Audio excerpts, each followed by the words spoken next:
NY fans, lock in because the message coming out of Santa Clara is getting louder by the day, and it is not subtle anymore. This team is not moving like a franchise that just wants to stay respectable. This team is moving like a franchise that feels the pressure, sees the window, and knows the only thing that matters now is chasing a championship. That is the energy, that is the tone, that is the whole vibe of this offseason.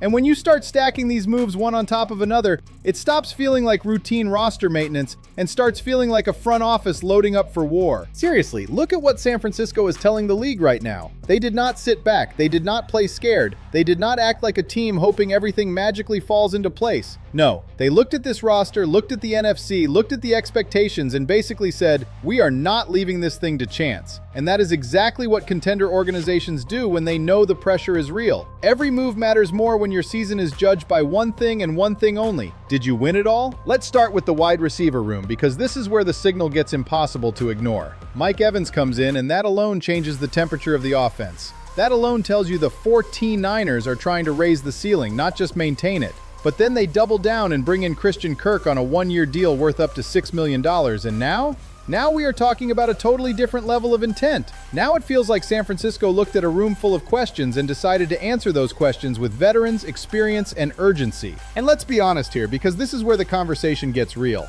Once Kirk came in after Evans, the writing was all over the wall for Juwan Jennings. That does not erase what Jennings meant to this offense. It does not erase the toughness, the reliability, the connection with the fan base. But facts are facts. He stayed unsigned, and while some people were still holding out hope for a return, the NY made another move at the same position. That is not random. That is not noise. That is a front office choosing a direction. The team clearly decided that instead of waiting around, it was going to reshape the room and build a different version of this offense for a title run. And here's what makes the Christian Kirk move fascinating. He does not have to be the alpha. He does not have to walk in and be the WR1. He does not have to carry the whole room on his back. That is a huge deal. Because if Mike Evans is healthy and productive, and if Ricky Pearsall continues to grow, then Kirk can slide into the kind of role that actually fits him best. He can be a matchup piece. He can be a chain mover. He can be a veteran who keeps the offense humming when things get tight. That matters. In January, not every big play is about a superstar going nuclear. Sometimes it is about having enough answers when the defense takes away your first punch. Now yes, the 2025 production in Houston was underwhelming. That is true. No reason to sugarcoat it. But that is also not the whole story. He has produced in this league before. He has shown he can be a real weapon in the right system. And if San Francisco believes the environment, the quarterback, the spacing, and the overall offensive structure can bring more out of him, then that is the kind of gamble contenders are supposed to make. Not reckless, not desperate, calculated, smart, focused on the bigger picture. Because that bigger picture is this. Real contenders do not just collect stars. They build layers. They build insurance. They build flexibility. They make sure one injury, one cold stretch, one bad matchup does not blow up the season. That is what these receiver moves feel like. Not just flash, not just headlines, structure, reinforcement. A team trying to make sure it has enough firepower and enough answers to survive the moments that usually decide whether a season ends in heartbreak or confetti. And if the offense is getting reinforced, then the defense is sending a message too, because there is another storyline here that just makes too much sense to ignore. Leonard Floyd. We all know it. We all see it. Even if nothing is done yet, the logic is screaming at you. The NY still need more edge depth. Even if Nick Bosa is healthy, even if Michael Williams is healthy, even if everybody says the room is fine, fine is not the standard for a team trying to win the Super Bowl. Fine gets you beat in the playoffs. Fine gets exposed in the fourth quarter.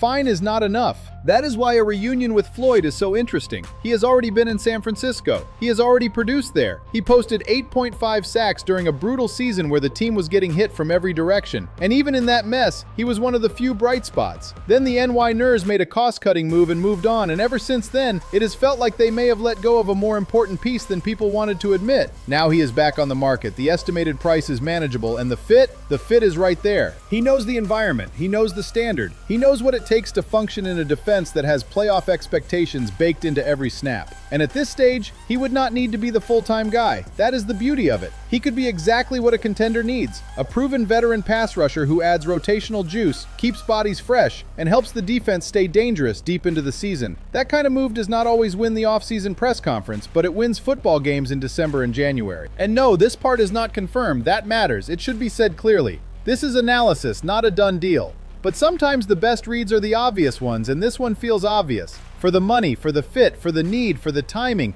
it just lines up. And if San Francisco actually pulls that trigger, that is another sign this organization understands exactly where it is. The window is not theoretical. The pressure is not imaginary. The opportunity is right there, and they are acting like they know it. Then there is Nate Hobbs, and this is one of those moves that casual fans might shrug at, but contenders do not shrug at depth in the secondary. They just do not. The 49ers officially announced the one-year deal, and that matters because it tells you the front office is not only chasing splash, it is also trying to stabilize the roster in the spots that decide huge games. Hobbs is still just 26. He has starting experience, he has versatility, and he gives this defense another body that can help hold the line when the season gets nasty. Because let's be real, championship teams are not only built on the names everybody puts on shirts, they are built on the guys who let the machine keep running when things get ugly. When the game tightens up, when the injuries hit, when the matchup forces you into a different look, when somebody has to tackle in space, survive a long drive, or hold up in a physical game late in the year, that is where depth becomes identity. That is where smart teams separate themselves. And that is what makes this whole offseason feel so important. The 49ers are not acting like a team trying to reinvent itself from scratch. They are acting like a team trying to protect a championship window before it slams shut. That is a completely different mindset. One-year deals, controlled risk, veteran experience, more options on offense, more possible answers on defense, more ability to survive the chaos of a long season. It all points in the same direction. So that is the real takeaway here. Santa Clara is not whispering. It is not hedging. It is not making low-stakes, whatever happens moves. The NY Ners are moving like a franchise that knows it will be judged by the biggest standard in the sport. Not the playoffs, not a nice record, not moral victories, a title. That is why these moves matter. That is why every addition feels connected. And that is why the rest of the NFC should be paying very, very close attention. Because if Mike Evans gives this offense more punch, if Christian Kirk gives it more flexibility, if Nate Hobbs gives the defense more stability, and if a move like Leonard Floyd ends up happening too, man, now you are not just looking at a talented roster. You are looking at a roster trying to become harder to kill, harder to expose, harder to knock off when the pressure hits. And that, NY Ners fans, is what contenders do. They do not wait for weaknesses to ruin them. They attack the problem early. They stack answers. They prepare for January before September even gets here.